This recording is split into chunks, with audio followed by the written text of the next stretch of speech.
Bueno, Colombia sigue siendo el país más violento contra el ejercicio sindical. Hemos perdido 2.888 sindicalistas desde el año 86 al presente. Durante este año 2012, en estos 2 primeros meses, llevamos 6 sindicalistas asesinados.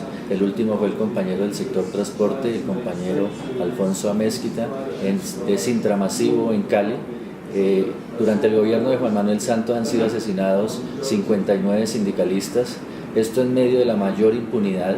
En homicidios es del 95%, en el resto de violaciones, atentados, desaparecidos, torturados, desplazados son cerca del 100% de la impunidad.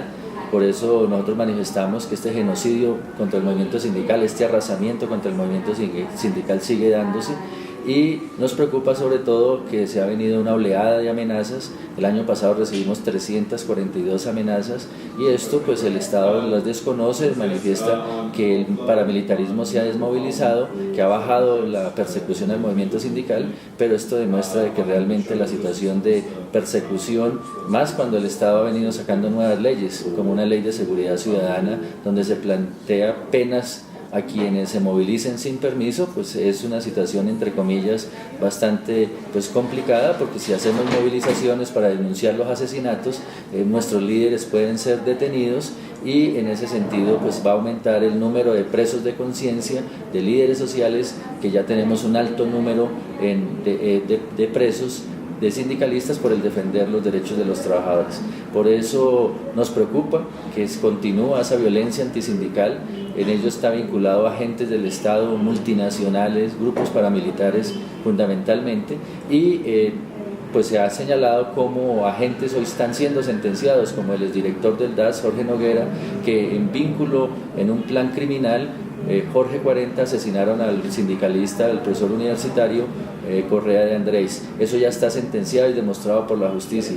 Por tanto, nos preocupa la situación. Hoy encontramos que han sido asesinados 44 educadores en los últimos 2 años. Por tanto, es crítica la situación, en la que denunciamos en todas las instancias, en la Comisión Interamericana, en la OIT y en los parlamentos europeo y norteamericano, y en todos los espacios denunciamos que Colombia es donde más se asesina sindicalistas en el mundo. Por tanto, mantenemos también el reclamo por los derechos de las víctimas a una reparación individual y colectiva. El gobierno nacional viene sembrando muchas ilusiones con una ley de víctimas que fue recientemente aprobada. Colombia, el 40% de la población se puede decir que ha sufrido algún efecto por el conflicto interno, y por tanto muchas de las víctimas que están exigiendo verdad, justicia y reparación individual y colectiva, pero hasta el momento las propuestas del gobierno son anuncios muy generales, donde realmente no hay una propuesta para reparar individual y colectivamente a este arrasamiento al movimiento sindical.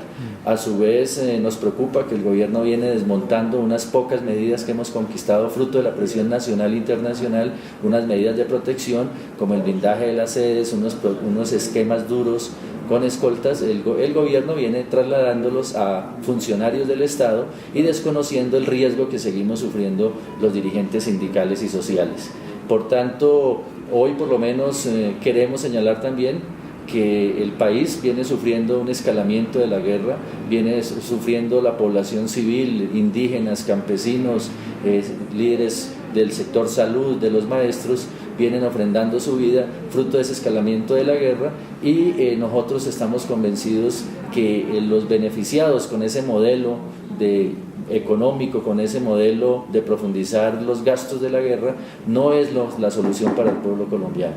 Por tanto, insistimos en el tema de la solución política, del diálogo, de que el camino de la paz debe ser una esperanza para el pueblo colombiano, y por eso hoy estamos resaltando que en medio del conflicto hay anuncios de liberaciones unilaterales por parte de las FARC, de suspender la práctica del secuestro, y creemos que esos hechos de paz pues deben ser uno de los elementos que deben ser escuchados por el gobierno nacional para que se abran esos caminos de diálogo y de solución política al conflicto. A su vez, tenemos que resaltar la solidaridad internacional, la experiencia de Justicia por Colombia, el acompañamiento de los sindicatos, tanto del Reino Unido, de Irlanda, y todo ese proceso de solidaridad con la situación de violencia contra el movimiento sindical. el hecho de la solidaridad es lo que le amarra las manos a los victimarios para que no sigan asesinando sindicalistas.